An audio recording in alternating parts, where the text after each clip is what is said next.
جہاں سے ہم نے قبلہ اول کی یہودی قبضے سے آزادی کی جدوجہد لڑی ہے. تو اسی کمٹمنٹ کے ساتھ آپ دیکھیے کہ وہ غزہ میں شمال سے جنوب کی طرف بے گھر ہوئے، منتقل ہوئے، اور وہ اسی غزہ کی پٹی کا حصہ ہے. لیکن شمال کے رہنے والے جو ہیں وہ اب جیسے ہی انہیں سیز فائر کا اعلان کا انہوں نے سنا تو اگلے ہی لمحے جوک در جوک جو ہے وہ اپنے ان گھروں کی طرف لپک پڑے، جس کا انہیں کچھ پتہ نہیں تھا وہ کس حالت میں ہے، ان کے وہاں زندہ رہ جانے والے لوگ موجود بھی ہیں یا نہیں ہیں.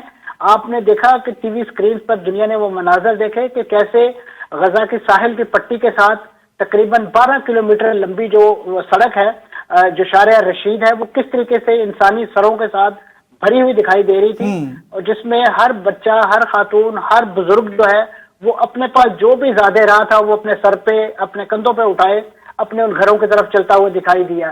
تو ایسی کمٹمنٹ والی قوم کو آپ ان کے ملک سے نکال سکتے ہیں؟ میں سمجھتا ہوں یہ دیوانے کی بڑھ ہے، اور یہ کوئی پہلی بار نہیں ہے کہ ٹرمپ جیسے ناعاقبت اندیش جو صدر ہیں وہ اس نوعیت کی باتیں کر رہے ہیں. ماضی میں بھی یہ بہت سارے اسرائیلیوں نے، ان کے صدور نے یہ خواب دیکھا، بالخصوص اسحاق رابین جنہوں نے معاہدہ اوسلو سائن کیا تھا، وہ تو اس بات پر ریکارڈ پر ہے کہ انہوں نے کہا کہ میں سمجھتا ہوں، میری یہ خواہش ہے، دلی خواہش ہے کہ کسی دن میں رات کو سوؤں اور مجھے خواب میں جب میں اگلے دن بیدار ہوں تو غزہ کو سمندر نگل گیا ہو. تو وہ اس نوعیت کے عزائم رکھتے ہیں اس غزہ کے بارے میں، لیکن عوام کا جو وہاں ٹھاٹے مارتا ہوا سمندر ہے وہ اسرائیلیوں کے ان خوابوں پہ اور ٹرمپ صاحب کے ان دعووں پہ پانی پھیرنے کے لیے کافی ہے. اور اس کے ساتھ ساتھ میں سمجھتا ہوں آئسنگ آن دا کیک جو ہے اس وقت جو بات کی گئی اردن اور مصر کے حوالے سے کہ انہیں وہاں منتقل کیا جائے، تو کم از کم اردن کی طرف سے بھی ایک خارجہ امور کی سطح پر ایک بہت ہی دو ٹوک موقف سامنے آیا. اور آج تو میں سمجھتا ہوں سی سی صاحب نے جو بیان دیا ہے، خاص طور پہ کینیا کے جو وزیر اعظم وہاں دورے پہ تھے ان کے ساتھ مشترکہ پریس کانفرنس میں انہوں نے کہا کہ یہ فلسطینیوں کو ان کے ملک سے نکالنا اور خاص طور پہ مصر یا اردن منتقل کرنا یہ ایک ظلم ہے، اور مصر اس ظلم میں ٹرمپ کا شریک کار نہیں بنے گا. میں سمجھتا ہوں بڑا جرأت مندانہ بیان ہے.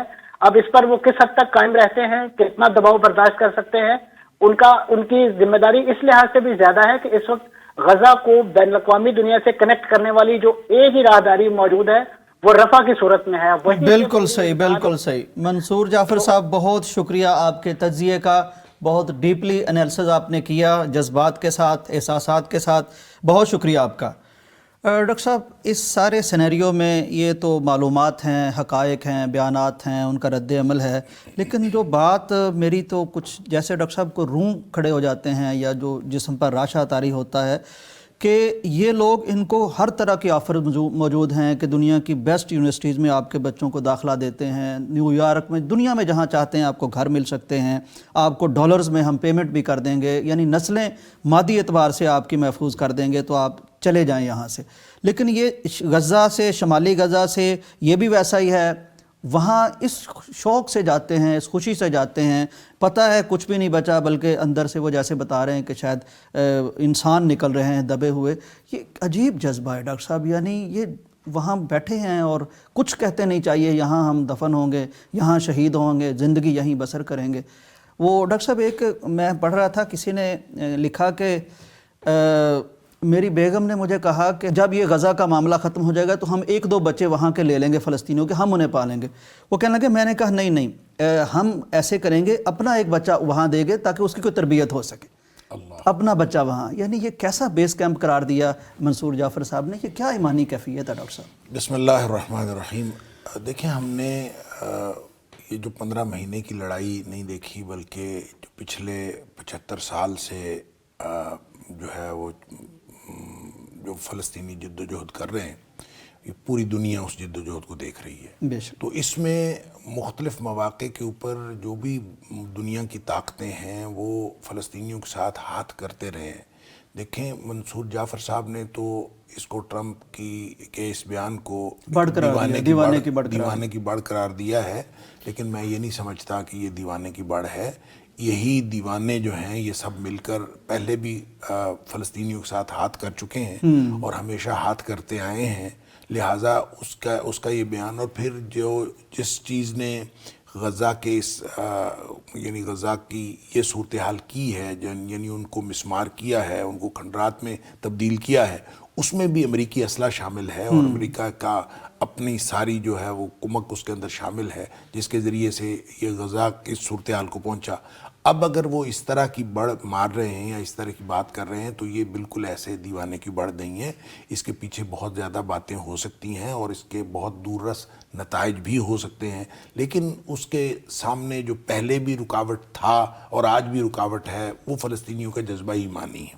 تو فلسطینی جذبہ ایمانی کے ساتھ لڑ رہے ہیں. پہلے سے دیکھیں, پہلے دن سے لے کر ان کے پاس تو کچھ ہے ہی نہیں گوانے کے لیے. ان کے پاس وہ سرزمین ہے جہاں پہ وہ بیٹھے ہوئے ہیں اور وہ وہاں سے اگر نکل جائیں تو اس کا مطلب یہ ہے کہ وہ اپنے ایمان کا سودا کر لیں گے. وہ تو ایمان کی بنیاد پر لڑ رہے ہیں اور انہوں نے صرف اس وجہ سے کہ وہ قبلہ اول کی آزادی کے لیے لڑ رہے ہیں اور اپنی سرزمین کے تحفظ کے لیے لڑ رہے ہیں. اور یہ جیسے منصور جعفر صاحب نے کہا کہ یہ قطع اراضی کی لڑائی نہیں ہے, یہ کوئی کسی زمین کی بات نہیں ہے, کسی ملبے کی بات نہیں ہے, کسی کھنڈرات کی بات نہیں ہے, کسی مکانات کی بات نہیں ہے. یہ بات اصل میں ایمان کی ہے اور وہ لوگ ایمان کی وجہ سے. اور میں نے پہلے بھی کئی دفعہ یہ بات یہاں ذکر کی ہے کہ دیکھیں فلسطینی جس جذبے کے ساتھ لڑ رہے ہیں, بہت کئی سال پہلے ایک فلسطینی آیا تھا اور میں یہ بہت دفعہ یہ بات دہرا چکا ہوں کہ وہ اس نے تقریر کی, ہم نے اس کی گفتگو سنی اور اس دوران اس نے یہ کہا کہ اگر ایک یہودی کے بدلے میں اگر 9 فلسطینی جو ہیں وہ شہید ہو جائیں ایک یہودی کے بدلے میں تو ہم جنگ جیت رہے ہیں.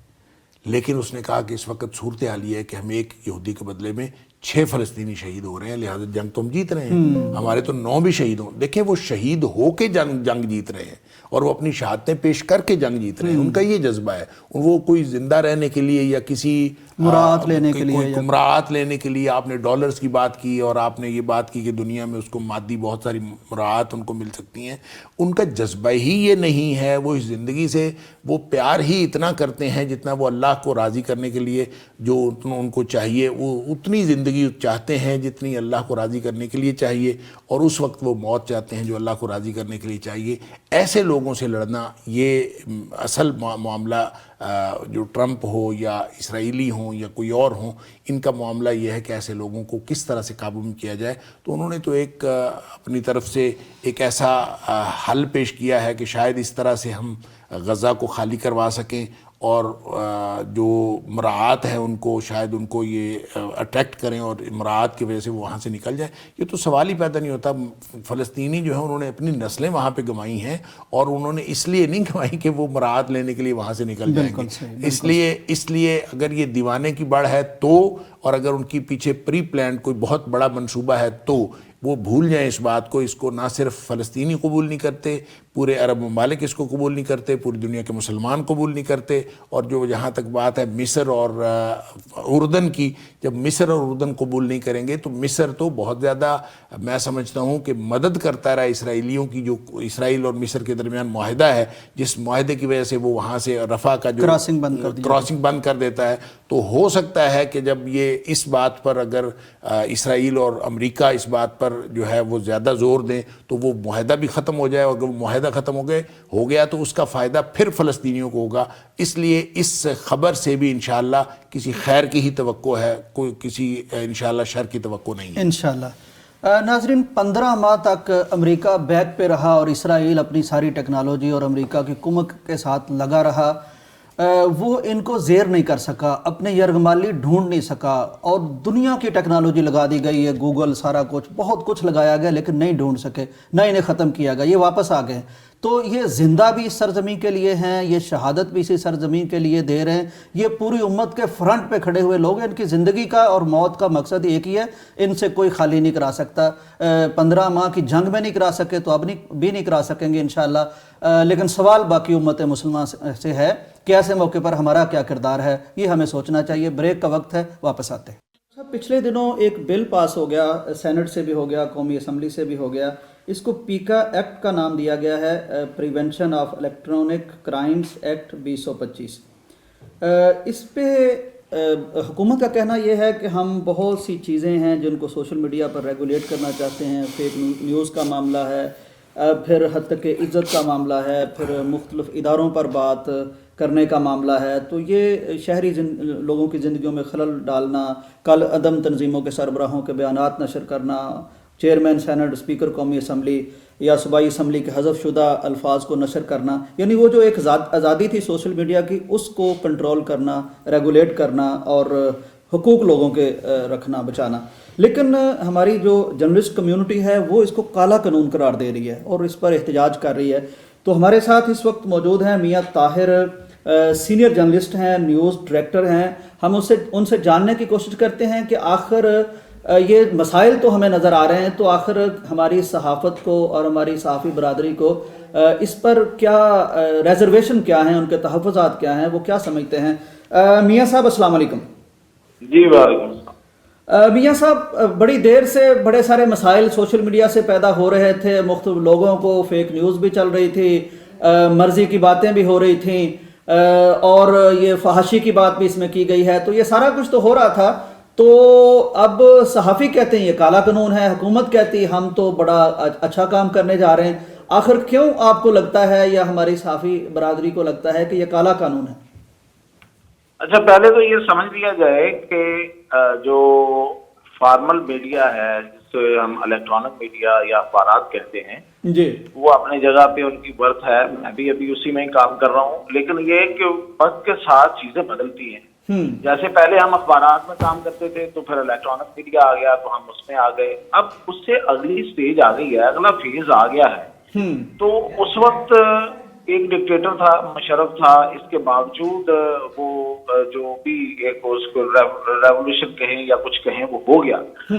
اب یہ کیا آخر اتنا بڑا مسئلہ بن گیا ہے کہ آپ سوشل میڈیا کو ایکسپٹ کرنے کو تیار نہیں ہیں، اس کو میڈیا ماننے کو تیار نہیں. سب سے پہلی بات تو یہ ہے، اصل میں نیت یہاں پہ خراب ہے کہ آپ اپنی جو اس کو سوشل میڈیا کو ماننے کو تیار. ریگولیٹ کرنے سے کون روکتا ہے؟ ریگولیٹ ہم پہلے بھی ہیں، ہم تو پیمرا سے ریگولیٹ ہیں. اور اس میں آپ کو میں یہ بتا دوں کہ یہاں پہ ہمارے ساتھ جو الیکٹرانک میڈیا ہے ہاؤسز ہیں یا جو ہمارے جو جتنے بھی میڈیا ہاؤسز ہیں ان کے ساتھ یہ دو قسم کی زیادتی کر رہے ہیں ایٹ اے ٹائم. یہ والا قانون بھی ہم پہ لاگو ہوگا، پیکا بھی، اور پیمرا کی جو ساری ریگولیشن ہے اور قوانین ہے وہ بھی لاگو. یعنی کہ ہم ایٹ اے ٹائم دو دفعہ ریگولیٹ ہو رہے ہیں. پیمرا جو ہے وہ ہماری جو ڈیجیٹل پلیٹ فارم ہے اس کو ریگولیٹ کر رہا ہے. یہ بہت کم لوگوں کو پتا ہے.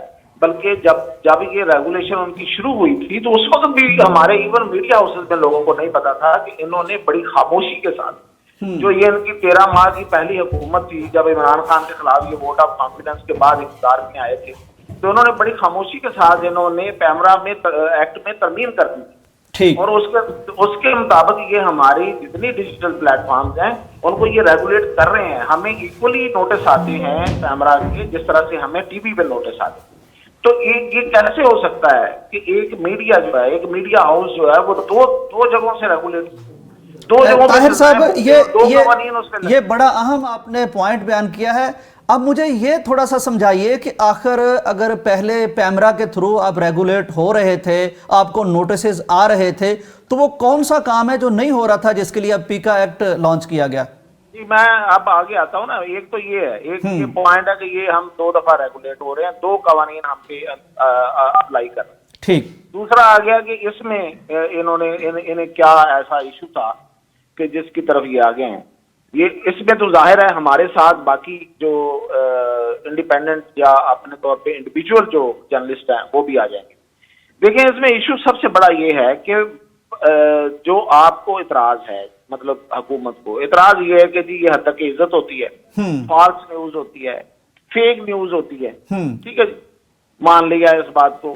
یہ بالکل اس کو ایڈریس ہونا چاہیے. یہ عمران خان کے دور میں جب پیکا آیا تھا تو اس وقت یہ ساری چیزیں کے سامنے آئی تھی. اس میں ہم نے بیٹھ کے ان سب کو فالس اور فیک نیوز کی ڈیفینیشنز بنا کے دی تھی اور سارے متفق ہوئے. گورنمنٹ متفق ہوئی تھی، سارے فریق متفق تھے. وہ ڈیفینیشن اب غائب ہے اس میں سے. یہ جو نیا قانون آیا ہے، بھئی آپ نے فالس نیوز، فیک نیوز اور اس میں مسٹیک بھی ڈال دی. دیکھیں آپ بھی بیٹھے ہوئے ہیں جہاں پہ اس میں کوئی انسانی غلطی کا امکان تو رہتا ہے. بالکل صحیح. بندے سے کوئی غلطی سے کوئی چیز آن ایئر ہو جائے تو وہ بھی اسی میں فال کرے. اچھا، دوسری بات، فالس، فیک اینڈ مسٹیک یہ دونوں برابر ہیں. اگر کوئی بندہ جو ہے وہ پورنوگرافی کا مرتکب ہوتا ہے اس پہ سوشل میڈیا پہ، اگر وہ چائلڈ ابیوز کو فروغ دے رہا ہے تو وہ بھی, اور ہیٹ سپیچ کر رہا ہے, یعنی کہ یہ برابر ہے جرم. ایک مسٹیک آر ایکول, یہ جو میں نے پہلے جو بڑے جرم بتائے ہیں یہ ان کے برابر ہیں اس قانون کے مطابق. بالکل یہ صحیح. بھی نان بیلیبل ہے, وہ بھی نان بیلیبل. ٹھیک ہے جی. پھر انہوں نے کہا کہ ہمیں ڈیفینیشن کر کے دیں جی کہ حد کی عزت کی. ہم نے کہا, بلکہ پورے میڈیا ہاؤسز نے کہا کہ بھئی آپ اس طرح کریں کہ سپریم کورٹ نے ایک کوڈ آف کنڈکٹ ہمارا منسوخ کیا ہے, اس پہ بڑی بحث ہوئی. اس کے بعد انہوں نے جرنلسٹ کا کوڈ آف کنڈکٹ جو ہے اس کی باقاعدہ سپریم کورٹ نے منظوری دی. آپ اس طرح کریں کہ ہماری ڈیفینیشن وہاں سے اٹھا لیں, حد تک کہ عزت کی ڈیفینیشن وہاں ہوئی ہے, وہ وہاں سے اٹھا لیں, ہمیں کوئی اعتراض نہیں. یہ مان گئے. پی بی اے کے ساتھ, ایون جو ہمارے مالکان ہیں ان کے ساتھ یہ مان گئے. اب اس قانون میں موجود ہی نہیں ہے. بالکل ٹھیک ہے, بالکل ٹھیک ہے. یعنی ایک تو اس میں ایک بے پناہ قسم کا خوف یعنی طاری کر دیا گیا ہے. اصل میں شاید سوال مر جائے گا. فیک نیوز کا تو پتہ نہیں, وہ تو اور بھی بڑے سارے قانون تھے. یعنی ڈبل قانون لانچ کر دیا گیا, 2 دفعہ آپ کو مورد الزام ٹھہرا دیا گیا, جواب دہ ٹھہرا دیا گیا, اور بے شمار اس طرح کی باتیں. بہت شکریہ آپ کے اس وقت کا. ڈاکٹر صاحب, اس پہ ایک اور سوال, یہ ساری باتیں تو آپ نے سن لی کہ اب اس میں جو عدالتیں بننی ہیں, ٹریبونل بننے ہیں, وہ بھی الگ سے بننے ہیں. یعنی ایک پیرالل پورا نظام ہے اور اس کو دیکھنے والے بھی حکومت ہی میں سے ہیں. تو یعنی لگتا یوں ہے کہ سنوائی نہیں ہوگی. جس پہ غصہ آ گیا ہے, جو پکڑا گیا ہے, اب اس کے ساتھ جو کرنا ہے کوئی اس کے لیے راستہ نظر نہیں آتا. دیکھیں, اس میں ایک بات تو یہ ہے کہ جب کسی کو سزا ہوگی یا کوئی اس کے ریگولیٹری کونسل کے ذریعے سے اگر کوئی سزا پائے گا تو اس کی ایک ٹریبیونل بھی بنایا گیا ہے, اور ٹریبیونل میں جا کے وہ اپنی اپیل دائر کر سکتا ہے. پھر اگر اس کو ٹریبیونل سے بھی ریمیڈی نہیں ملتی تو پھر وہ جا کے سپریم کورٹ میں بھی جا سکتا ہے. یہ راستہ تو ایک ہے, ایسا نہیں ہے کہ اس کو راستہ نہیں دیا گیا. لیکن اصل بات وہ ہے جو میاں صاحب کہہ رہے تھے کہ اس کی جو تفصیلات ہیں, جس چیز کو جرم قرار دیا گیا ہے وہ غلطی سے بھی ہو سکتا ہے, وہ بالکل ایک معمولی چیز بھی ہو سکتی ہے, یا انڈرسٹینڈنگ کا بھی ہو سکتا ہے, اور بالکل انڈرسٹینڈنگ کی بات بھی ہو سکتی ہے کہ کسی شخص نے وہ اس کو جرم سمجھا ہی نہیں اور اس نے اس کو پوسٹ کر دیا تو اس کو بھی وہی سزا ہے. اور جس نے باقاعدہ طے کر کے کوئی سنسنی پھیلانے کے لیے اس نے فیک نیوز یا فالس نیوز جو ہے وہ اپلوڈ کی, اس کی سزا بھی وہی ہے. ایک غلطی کرنے والا, اس کی سزا بھی وہی ہے. تو یہ تو اس کو اگر اس طرح سے ہو تو پھر واقعتاً اس کو کالا قانون کہنا چاہیے. اور اگر دیکھیں جرائم کی الگ الگ کیٹیگریز ہوں اور پھر ان کی سزا بھی الگ الگ ہو تو پھر تو اس کا مواخذہ بنتا ہے, پھر یہ بات سمجھ میں بھی آتی ہے. اور پھر اگر گورنمنٹ جو ہے وہ ریگولیٹ کرنا چاہتی ہے اس ریگولیٹری اتھارٹی سے تو پھر ظاہر ہے کہ ان ڈیجیٹل پیجز کو جو میڈیا ہاؤسز کے ہیں جن کو پیمرا کے تھرو ریگولیٹ کیا جا رہا ہے اس کو پھر الگ کر دیا جائے, اور پھر ان کا یہ اعتراض بھی ختم ہو جائے گا. اور پھر اس میں جو چیزیں ہیں ان کو کیٹیگرائز کیا جانا چاہیے, اور ہر جرم جو ہے اس کی الگ ڈیفینیشن ہونی چاہیے. اور جب ہر جرم کی الگ ڈیفینیشن ہوگی تو پھر میرا خیال ہے یہ اعتراض ختم ہو جائے گا. دیکھیں, سوشل میڈیا کو ریگولیٹ کرنے سے کوئی بھی شخص, میرا نہیں خیال, نہ صحافی برادری, نہ کوئی میڈیا ہاؤسز, نہ کوئی بھی شخص جو ہے وہ اس بات پہ میرا نہیں خیال ناراض ہے یا اس بات پر اعتراض کرتا ہے کہ میڈیا یہ سوشل میڈیا, بلکہ وہ کہہ رہے ہیں پچھلی حکومتوں میں ہم کسی جگہ متفق بھی ہو گئے تھے. ہاں, تو ریگولیٹ ہونا چاہیے. ہم بھی دیکھتے ہیں کہ بہت کچھ جو ہے اس کے اوپر چل رہا ہوتا ہے, اور عام آدمی بعض اوقات بہت تنگ پڑتا ہے کہ یہ اس کے اوپر کیا کچھ ہو رہا ہے, اور کچھ نہ کچھ اس کے اوپر چیک ہونا چاہیے. دیکھیں, وہ چیک تو ہو, لیکن ایسا نہیں ہے کہ آپ سب کو ایک ہی کیٹیگری میں, سب کو ایک لاٹھی سے ہانک رہے ہوں, اور سارے کے سارے جرائم جو ہیں ان کی ایک ہی سزا, جو آپ نے 3 سال جو ہے یا 20 لاکھ روپے جرمانہ یا 3 سال قید رکھ دی ہے, اور وہ سارے جرائم جو ہیں ایک لاٹھی سے ہانک دیے. ایسا نہیں ہوتا. اس کو اگر قانون بنانا ہے تو ایک تو اس طرح سے قوانین بنائیں, اور دوسرا میرا خیال یہ ہے کہ اس کو کمپلینٹ کونسل میں یا الگ سے ریگولیٹری اتھارٹی میں یا الگ سے ٹریبیونل میں سننے کی بجائے اس کو عام عدالتوں میں سننا چاہیے, تاکہ یہ عدالتی نظام کے اوپر بھی اعتماد برقرار رہے اور بلکہ زیادہ اعتماد ہو. اور وہ جو ہمارا ٹریبیونل کی وجہ سے اس کی شفافیت کے اوپر سوال اٹھتا ہے, وہ شفافیت پہ اٹھنے والا سوال بھی ختم ہو جائے. بالکل صحیح. ناظرین، ایک طرف ظاہر ہے ہم یہ باتیں سنتے ہیں کہ ہمیں بجٹ کے بڑے ایشوز ہیں، ہم بہت سمجھ سوچ کر پیسہ خرچ کرنا چاہتے ہیں، دوسری طرف ہم اس جگہ بھی پیسہ لگا رہے ہیں کہ اگر ایک عدالتی نظام موجود ہے اس کے مقابلے میں کئی عدالتی نظام بنانا چاہتے ہیں، اور اس طرح کے معاملات ہیں کہ وہ صحافی جو عرصہ دراز سے صحافت کر رہے ہیں ان کو پریشان کر کے رکھ دیا. وہ کہتے ہیں جی ہم تو نہیں 20-20 لاکھ روپیہ دے سکتے، کہ ہم سے کوئی غلطی بھی ہوتی ہے تو وہ ہمیں 3 سال کے لیے بچوں کا کیا بنے گا جیل میں ڈال دیں گے. تو میرا خیال ہے افہام و تفہیم سے جیسے پچھلی حکومتوں میں بات کسی نتیجے تک پہنچی تھی، مشاورت سے آگے بڑھنا چاہیے، کیونکہ مشاورت میں خیر ہوتی ہے اور سٹیک ہولڈرز کو ساتھ لے کر اگر چلیں گے تو وہ قانون پر عمل کرنا آسان بھی ہوتا ہے، بابرکت بھی ہوتا ہے. بریک کا وقت ہے، واپس آتے ہیں. ناظرین، ویلکم بیک ٹو پیغام پاکستان. ڈاکٹر صاحب، پولیس کا معاملہ ہمارے ہاں ہمیشہ عوام شکایت رہتی ہے عوام کو پولیس سے. لاہور میں ہم ایک واقعہ دیکھا کہ ایک انسپیکٹر تھا پولیس کا، سیف اللہ اس کا نام تھا، تو اس نے ایک ملازم رکھا ہوا تھا، وہ اس کے کوئی کھانا بناتا تھا، صفائی کرتا تھا. تو اس کے رویے سے جو بدقسمتی سے پولیس، ساری پولیس کو تو ہم نہیں کہتے لیکن اکثر ان میں سے اس طرح کا، شاید ان کی جاب بھی ایسی ہے لیکن وہ بڑے حد تک امیز انداز ہو جاتا ہے گالیاں دینا. تو وہ اس نے گالیاں دی تو گالیاں اس کا اپنا ہی ملازم سہ نہ سکا تو اس نے گن چھین کے اس کو قتل کر دیا. یہ واقعہ لاہور میں پیش آ چکا ہے. ایک واقعہ ڈاکٹر صاحب KPK میں پیش آیا، حالانکہ وہاں کی ہم باتیں سنتے تھے کہ پولیس یہاں پنجاب سے کچھ بہتر ہے. ضلع مانسہرہ کا علاقہ گڑھی حبیب اللہ میں یوں ہوا ڈاکٹر صاحب کہ ایک جگہ ناکہ لگا ہوا تھا، وہاں ایک فیملی گزری، پولیس نے ان کو روکا، ان سے ظاہر کاغذات طلب کیے تو کچھ تنازع پیدا ہو گیا، کچھ لین دین کی بات بھی شاید ہونے لگی جو روایتی طور پر ہو جاتی ہے. اس شخص کی ایک بہن گاڑی میں موجود تھی، وہ باہر نکلی تو اس نے کوئی بات کرنے کی کوشش کی تو پولیس نے اس کو بھی تھپڑ مار دیا. اب یہ بات جب باہر نکلی تو پورے علاقے میں لوگوں کو بڑی ایک حد تک محسوس ہوئی کہ یہ تو اب خواتین یا ہماری بیٹیاں یا بچیاں ان پر بھی ہاتھ اٹھا رہے ہیں.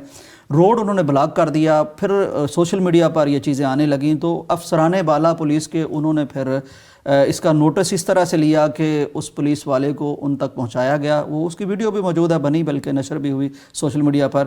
انہوں نے کہا جی جیسے اس نے تھپڑ مارا ہے وہ خاتون بھی مارے گی. پھر خیر اس کو بھی تھپڑ مارا گیا. دو پہلو ہیں ڈاکٹر صاحب. ایک تو یہ کہ یہ رویہ یعنی کتنا تکلیف دہ ہے کہ ہم اپنے محافظ جن سے ہمیں برطانیہ میں بتایا جاتا ہے کہ دیکھ کے خوش ہوتے ہیں لوگ پولیس والوں کو، جیبوں میں ٹافیاں رکھتے ہیں، بچوں کو دیتے ہیں تاکہ سافٹ امیج ان کا رہے اور لوگ سمجھیں ہمارے محافظ. ہم اپنی ہی پولیس سے ہمارے عوام ڈرتے ہیں، شکایت کرتے ہیں. پھر دوسری طرف اگر دیکھیں تو پولیس کو تھپڑ مروانا ظاہر ہے ان کا مورال بھی ڈاؤن ہوتا ہے. قانون پہ عمل کیسے ہوگا؟ کیا آپ فرماتے ہیں؟ دیکھیں، بات یہ ہے کہ قانون جیسا بھی ہو، اچھا ہو یا برا ہو، قانون کی عملداری ہونی چاہیے. اور جب جس ملک میں یا جس معاشرے کے اندر قانون کی عملداری نہیں رہتی تو پھر جتھے اور گروہ اور جرگے اگر فیصلے کرنا شروع کر دیں تو پھر قانون تو کچھ نہ رہا، انارکی ہو جائے گی. پھر تو انارکی ہو جائے گی. اور یہ جو آپ بتا رہے تھے کہ فیصلہ ہوا، تو یہی میں پڑھ رہا تھا کہ جرگے نے فیصلہ کیا، اس علاقے کے جرگے نے فیصلہ کیا کہ وہ آ کے اسی طرح سے تھپڑ مارے گی. تو میرا خیال میں یہ درست نہیں ہے. یہ اس کو عدالت میں جانا چاہیے تھا. عدالتیں جیسی بھی ہیں، عدالتیں فیصلہ کریں.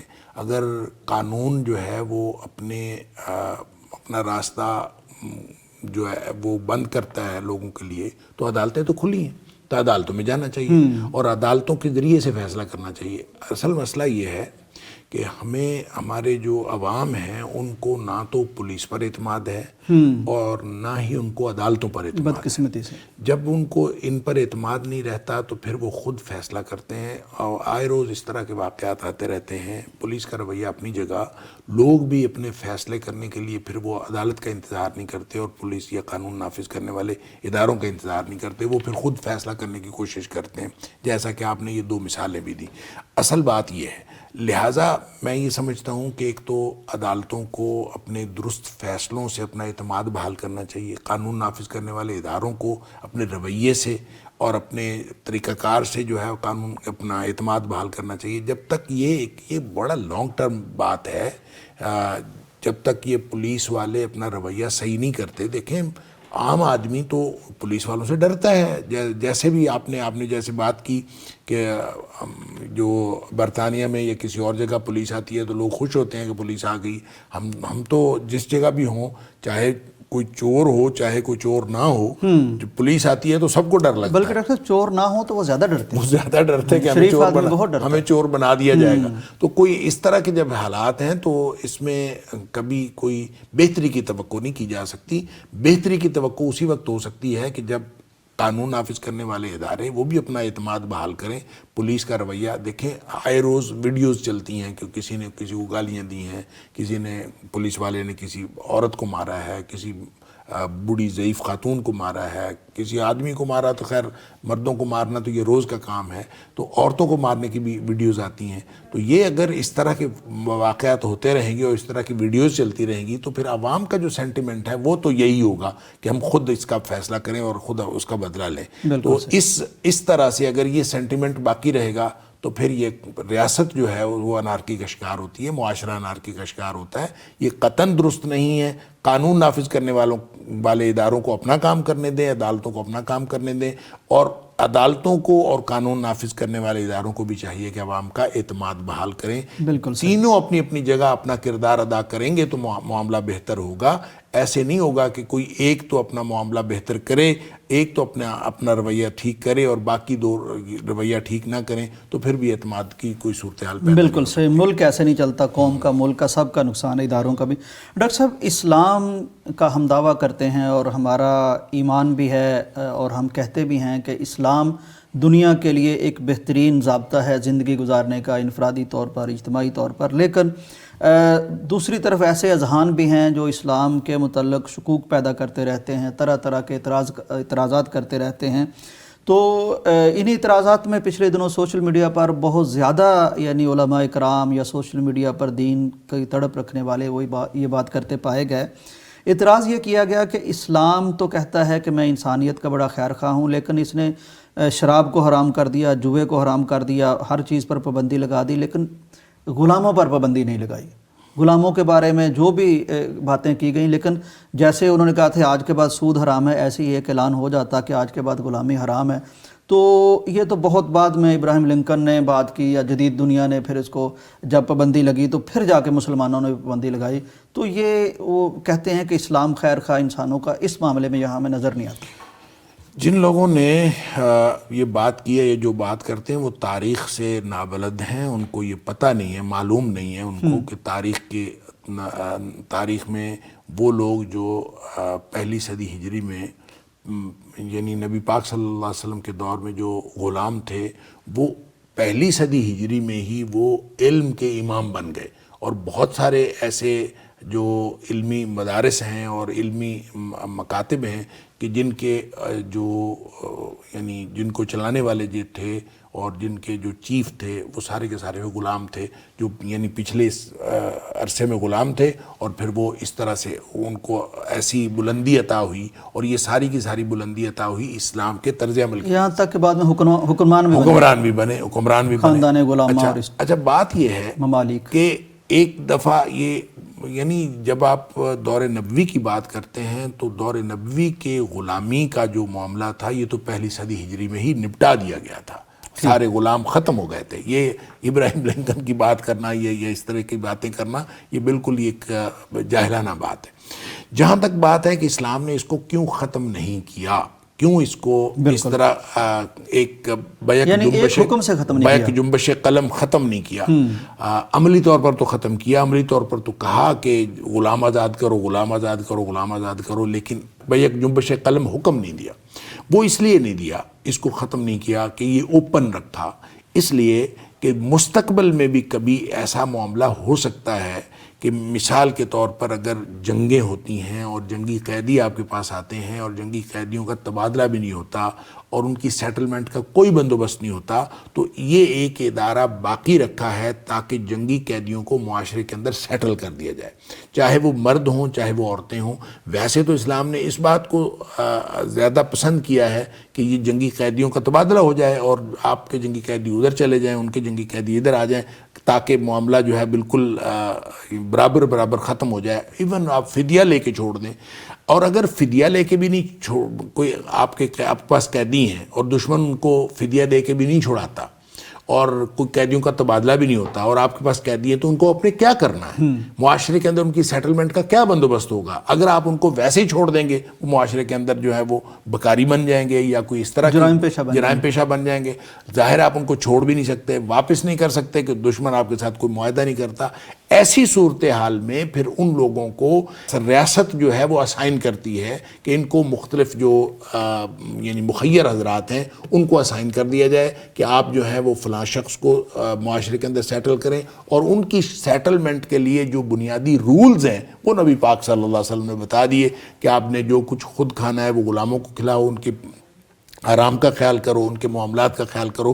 تو ظاہر ہے وہ مخیر حضرات جو ان کو لیں گے پھر ان کے خیال کرنے کے ذمہ دار ہوں گے, اور جب وہ ان کے خیال کرنے کے ذمہ دار ہوں گے اس لیے اوپن رکھا ہے کہ تاکہ مستقبل میں کبھی بھی ایسا موقع آ جائے تو ان لوگوں کی سیٹلمنٹ کا بندوبست ہو جائے. اگر اس کو اوپن نہ رکھا جاتا, جس طرح سے لوگوں کا خیال یہ ہے کہ اس کو بیک جنبش قلم ختم کیا جانا چاہیے تھا, اگر یہ ختم ہو جائے تو آپ یہ بتائیں کہ اگر مستقبل میں ایسی صورتحال پیدا ہو جائے تو ان کی سیٹلمنٹ کا بندوبست کیا ہے, کیا خیال ہے؟ اللہ تعالیٰ قرآن میں فرماتا ہے کہ الا یعلم من خلق, جس نے پیدا کیا ہے, جس نے پیدا کیا ہے, انسان کو پیدا کیا ہے, اس معاشرے کو پیدا کیا ہے اور ساری کائنات کو پیدا کیا ہے, کیا وہ زیادہ نہیں, وہ نہیں جانتا؟ وہ اللطیف الخبیر, اور وہ زیادہ باریک بین بھی ہے اور خبر رکھنے والا بھی ہے. تو جو خبر رکھنے والا ہے, جو باریک بین ہے, جس نے انسانوں کی فلاح و بہبود کے لیے کوئی کسر نہیں چھوڑی, اور بہت مہربان بھی اور بہت مہربان بھی ہے, الرحمن ہے, الرحیم ہے, اس نے یہ جو اس کو اوپن چھوڑا ہے, تو اس کو اوپن چھوڑنے کا مطلب یہ ہے کہ تاکہ مستقبل میں اگر ایسی صورتحال بن جائے, اندازہ کیجئے یہ تو مہربانی, لطف اور کرم ہے اسلام کا کہ مستقبل میں اگر کوئی ایسی صورتحال پیدا ہو اور ایسے افراد موجود ہوں تو اسلام ان کی طرف سے اور ان کے حقوق کے تحفظ کا بندوبست کر رہا ہے. اور وگرنہ آپ چھوڑ دیں تو پھر کیا ہوگا؟ پھر ہر معاشرے کے اندر ایک اس طرح کے جرائم پیشہ لوگ پیدا ہوتے رہیں گے اور پھر ان کی صورتحال کیا بنے گی واللہ عالم. لیکن اس کو اسلام نے اس لیے اوپن چھوڑا ہے, اور لوگ اس پر اعتراض کرتے ہیں اور کرتے رہیں گے, اس اعتراض کرنے والوں کو کون روک سکتا ہے.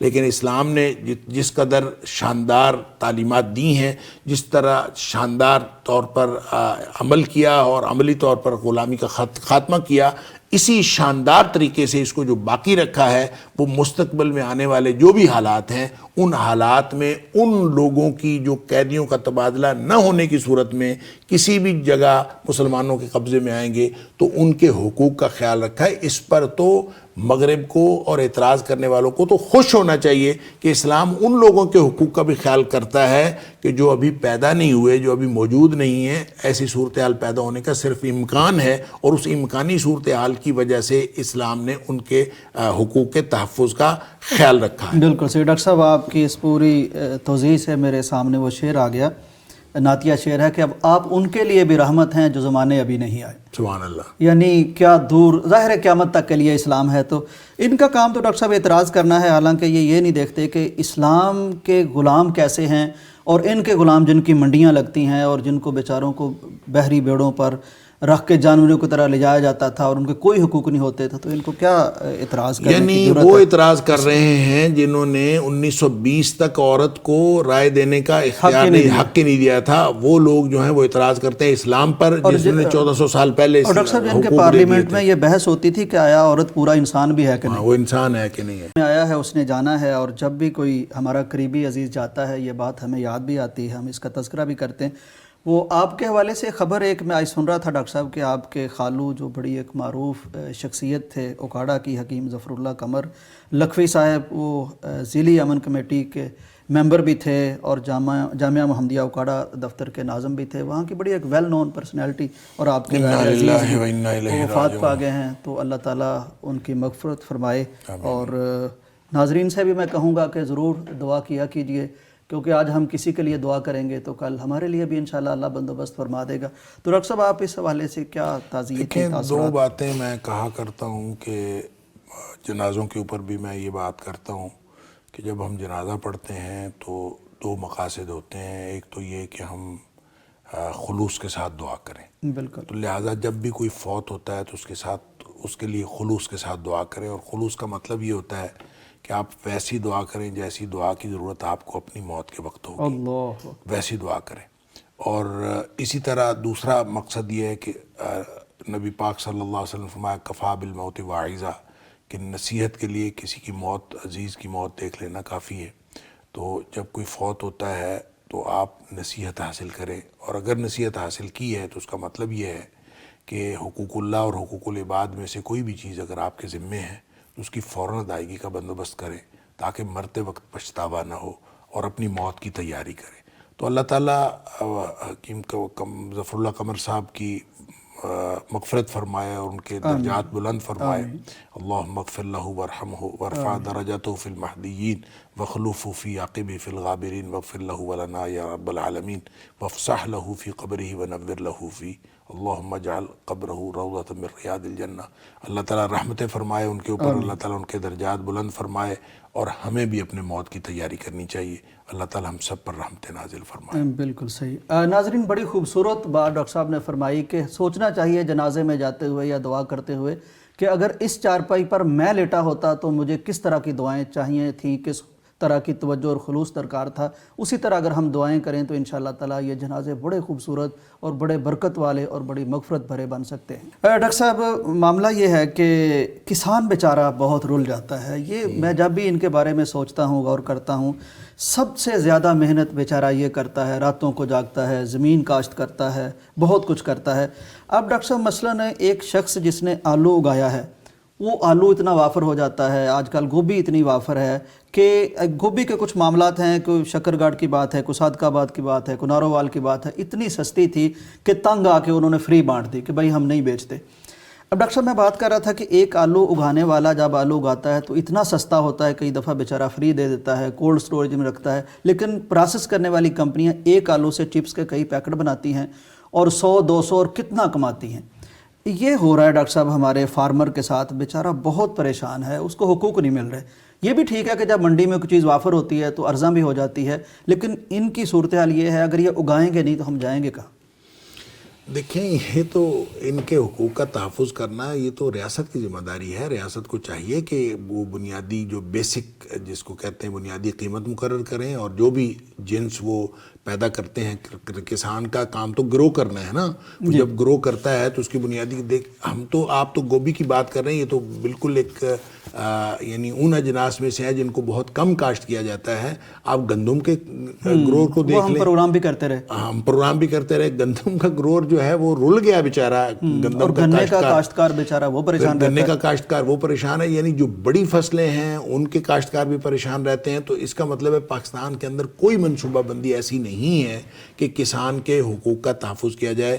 حالانکہ پوری دنیا میں سب سے زیادہ مراعات جس کو دی جاتی ہیں وہ کسان ہی ہوتا ہے، اور یعنی لوگ تو مثال دیتے ہیں ہمارے پڑوسی ملک کی، میں یہ کہتا ہوں پڑوسی ملک کی نہیں، پوری دنیا کی مثال آپ لے لیں، جہاں کہیں بھی جائیں کسانوں کو بہت تحفظ دیا جاتا ہے، کسانوں کو سبسڈیز دی جاتی ہیں، کسانوں کو مراعات دی جاتی ہیں، کسانوں کو ارزاں نرخوں کے اوپر مشینری دی جاتی ہے، ہر چیز اس کو فراہم کی جاتی ہے، اس لیے کہ اس نے زمین سے پیداوار اگا کے اس نے لوگوں کی خوراک کا بندوبست کرنا ہوتا ہے۔ اس لیے ان کو جو بھی ہوں، تھوڑے ہوں یا زیادہ ہوں، اور پاکستان ایک زرعی ملک ہے اور پاکستان کا انحصار بھی زراعت کے اوپر ہے، اس کے باوجود ان کے کسانوں کا بیچاروں کا کوئی پرسان حال نہیں ہے۔ تو چاہے پنجاب گورنمنٹ ہو اور چاہے وفاقی گورنمنٹ ہو، ہم تو ان سے استدعا کر سکتے ہیں کہ کوئی ایسی قانون سازی کریں اور ایسا کوئی میکانزم بنائیں کہ یہ کسان بیچارے اس طرح سے گوبھی ہو یا آلو ہو اس کو سڑکوں پہ پھینکتے نہ پھریں اور لوگوں کو جو ہے وہ فری تقسیم نہ کرتے پھریں۔ اس احتجاج، یہ تو اس نے احتجاجن کیا نا، کہ اس نے کہا میں 2 روپے کلو کیا بیچوں گا، تو اس نے احتجاجن جو ہے اس نے فری تقسیم کر دی، اور یہ ایک جگہ نہیں ہوا، یہ متعدد جگہوں پہ ہوا۔ تو وہ بیچارے کیا کریں جب اس کی انہوں نے محنت کی ہے اور محنت کر کے انہوں نے ایک فصل اگائی ہے اور اس کی قیمتیں نہیں لگ رہی، تو یہ قانون سازی کر کے ان کے اور میکانزم بنا کے ان کے جو بھی کوئی چیز وہ اگاتے ہیں ان کے حقوق کا جب تک خیال نہیں رکھا جائے گا تو ملک کیسے ترقی کرے گا؟ ملک تو ترقی کرتا ہے، یہ ملک ترقی کرنے کے لیے فیکٹرز یہی ہیں نا۔ ان سب کو اگر آپ وہ جو گرو کر رہے ہیں وہ ایک بہت بڑا سرمایہ ہے ملک کا، اور اس سرمایہ کو اگر اس طرح سے ہم ضائع ہوتا دیکھیں گے تو پھر ملک کیسے ترقی کر سکتا ہے. پنجاب گورنمنٹ کو بھی اور وفاقی گورنمنٹ کو بھی اس کے اندر خصوصی دلچسپی لے کے کسانوں کے حقوق کا خیال رکھنا چاہیے. بالکل صحیح. ڈاکٹر صاحب وہ مجھے یاد آ گیا، بیچارے بڑے لطیف طریقے سے احتجاج کرتے رہتے ہیں، ہمارے کسان بھی بڑے اچھے. حالانکہ آپ نے بات کی ہمارے پڑوسی ملک کی، تو وہاں اتنی مراعات ہیں کہ ہم ذکر کریں تو حیران رہ جائیں. اس کے باوجود وہاں خودکشیاں کر رہے ہوتے ہیں، لیکن ہمارے بیچارے اتنا کچھ سہ کے بھی وہ، آپ نے سنا ہی ہوگا کہ وہ جب آواز دیتا کہ چودھری صاحب وہ آپ نے کپاس بیجی تھی تو کیا بچا، تو کہنے لگے کہ سارے خرچے نکال کے آپ نے یہ جو مجھے چودھری کہا یہی بچا. تو پھر ایسا وقت بھی ڈاکٹر صاحب آتا ہے کہ بیچارے تنگ آ کے فصل کھڑی وہ ٹریکٹر سے ہل چلا دیتے ہیں کہ یار کیا کاٹیں کہاں بیچیں. تو اللہ کرے جی بالکل اس پہ غور کریں، یہ بہت بنیادی لوگ ہیں، بڑی محنت کرتے ہیں. ڈاکٹر صاحب اللہ کا شکر ہے کہ جہاں پاکستان میں اس طرح کی خبریں ہیں تو اچھی خبریں بھی مل جاتی ہیں اور ان کا ہم تذکرہ کرتے ہیں. یہ جو آصف علی زرداری صاحب نے ایک آصف نامی شخص کو ستارہ امتیاز دیا ہے، یہ ڈاکٹر صاحب اسلام آباد میں ایوان صدر میں ان کی ایک مجلس منعقد ہوئی ہے، تقریب، جس میں آصف نامی شخص جو پاکستانی، اور پچھلے سال میں آپ کو یاد ہے ڈاکٹر صاحب کہ وہاں کوئی گرمی کا معاملہ تھا یا کچھ غیر قانونی حج کے موقع پر غیر قانونی حجاج آ گئے تھے، کچھ مسئلہ بنا تھا اور کافی اموات ہو گئی تھی، کچھ 1400 کے قریب یا کم و بیش. سعودی حکومت نے بعد میں اس کا فگر بھی جاری کر دیا تھا. تو یہ ایسا شخص تھا ڈاکٹر صاحب، اس نے ایک ٹیم بنائی 5 رکنی، اور یہ جو متاثرہ لوگ تھے ان کی جانیں بچانی شروع کر دی. ان میں انڈین میں تھے، برطانوی بھی تھے، پاکستانی بھی تھے. 26 عازمین حج میں سے 17 بھارتی تھے. کندھوں پر اٹھا کے ہسپتالوں میں پہنچایا. اتنی ان کی خدمات تھیں کہ باقاعدہ ریکارڈ کی گئیں، مانیٹر کی گئیں، اور اب ان کو ستارہ امتیاز دیا گیا. بہت اچھی بات ہے. جو بھی خدمت سر انجام دے ان کو اسی طرح سے اس کو کریڈٹ دینا چاہیے، اور یہ تو ایوارڈ کی بات ہے. میں کہتا ہوں کہ ان کو ویسے بھی پرسنلی کوئی ایسا نوازنا چاہیے کہ تاکہ وہ بہتر خدمت کرنے کی پوزیشن میں ہوں.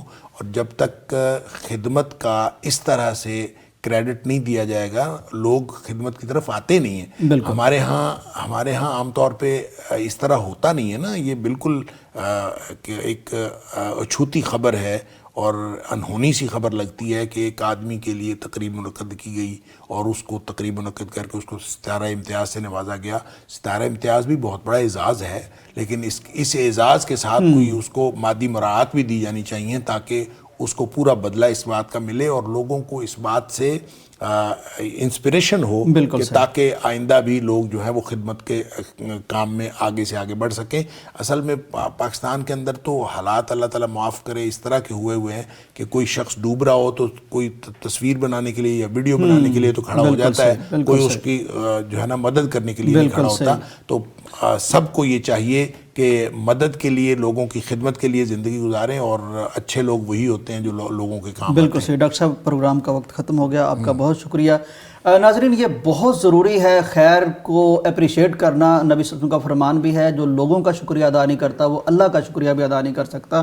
تو خیر کو بڑھانے کے لیے خیر کو اپریشیٹ کرنا چاہیے. اجازت دیجیے، اللہ حافظ. پاکستان کا مطلب کیا؟ لا الہ الا اللہ. پاکستان کا مطلب کیا؟ لا الہ الا اللہ.